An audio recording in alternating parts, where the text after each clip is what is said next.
This is the Calhoun County Chamber of Commerce candidate review, and we are speaking today with Alabama House of Representatives District 40 Representative Mr. K.L. Brown. Representative Brown, if you would, just take a few seconds and tell us a little bit about yourself. I'm K.L. Brown. I reside in Jacksonville. Have been there almost 40 years. I've served the last two terms in the Alabama House of Representatives in District 40, and I'm a retired businessman. I had a business in Jacksonville and one in Anniston for 38 years, and looking forward to serving hopefully 4 more years in the Alabama House of Representatives. Thank you. Our first question deals with infrastructure.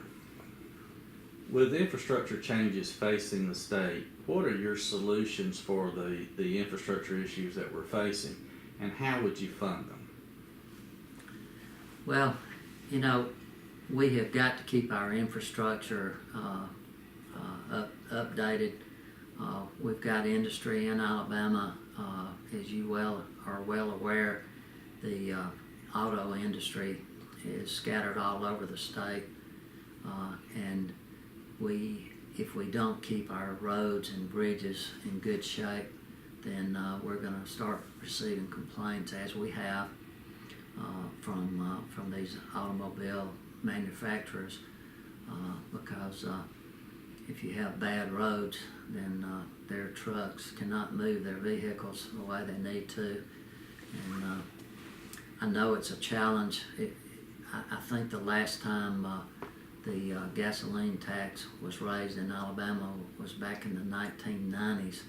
So I think it would be in order to, make some movement in that area. And of course, cars now get many more miles to the gallon than they did back in the 90s. Mm-hmm. So I think that's probably going to be the best approach. Okay, thank you. Our next question deals with opioids. While prescriptions for opioids have fallen nationwide since 2012, Alabama still experiences a high rate of opioid-related prescriptions.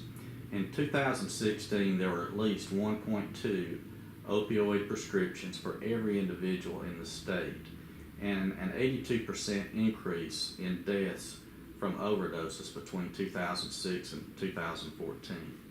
What potential measures do you support that might help mitigate this crisis? Well, I know firsthand from the business I was in the funeral business in Jacksonville for 38 years, and I saw a tremendous increase in deaths due to drug usage in the last 10 years that I was in business. But I think it's going to have to be a wide approach. I think the medical profession is going to have to be policed more, because I know we have some situations in the state of Alabama where there are physicians that are prescribing opioids at a tremendous rate, and I believe there's a case pending right now over in Gadsden with a physician. So I think that's going to have to be one of the areas that we look at very carefully, is what physicians are prescribing, and that needs to be policed more. Okay. Thank you. The next is related to budget. Next year, with the budget considerations, what are your priorities and how would you fund them? Well, one of my priorities when I'm re-elected is to work hard and see if we can't solve the general fund budget crisis that we have every year. I spoke with the speaker one-on-one last year about the problems that we've had with the general fund budget. The biggest issue there is that I believe it's 82% of the general fund budget is earmarked, and until we can go in and make some adjustments with those earmarks, it's going to be a problem. But I know we're going to have a fight on our hands when we do try to make adjustments with those earmarks. But I would just like to see, in my tenure while I'm in office, I would like to see a solution to the general fund crisis that we seem to face every year in the legislature. Thank you. With declining population, what are your views and ideas on how to turn that around in our area? How to turn, The declining population around. well, I think more opportunity in Calhoun County, for example, more job opportunities here. You know, some of us in the legislature get discouraged that it's seemingly all the big jobs go to Huntsville or Mobile or Birmingham, and it's awfully hard, although we're located right off of I-20, it's awfully hard to get industry to come to this part of the state for whatever reason. But I think with the opening up of the bypass and with the location that we have between Atlanta and Birmingham, we should be able to do more in getting more jobs to this particular area of the state. Well, thank you. Kind of along those lines, what are your solutions to help provide the necessary resources to support Alabama's current and future workforce needs? Well, as you're well aware, Alabama has put a lot of emphasis on workforce development in the last few years, and a lot of resources have been poured into that. Plus, you know, for the first time, I think we've finally gotten the community colleges working in conjunction with high schools, where we're starting out talking with kids in high school and even junior high school, and explaining to them the options that they'll have, you know, once they graduate.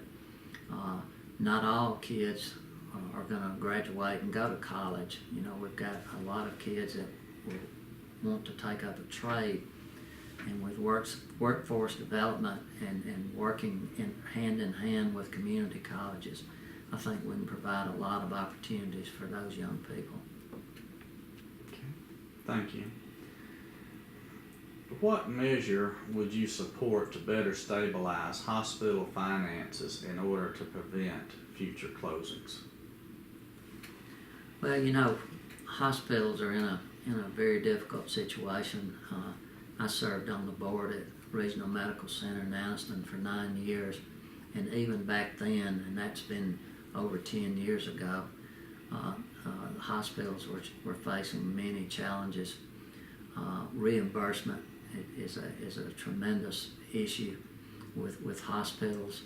The government is constantly, it's like a moving target with their reimbursements.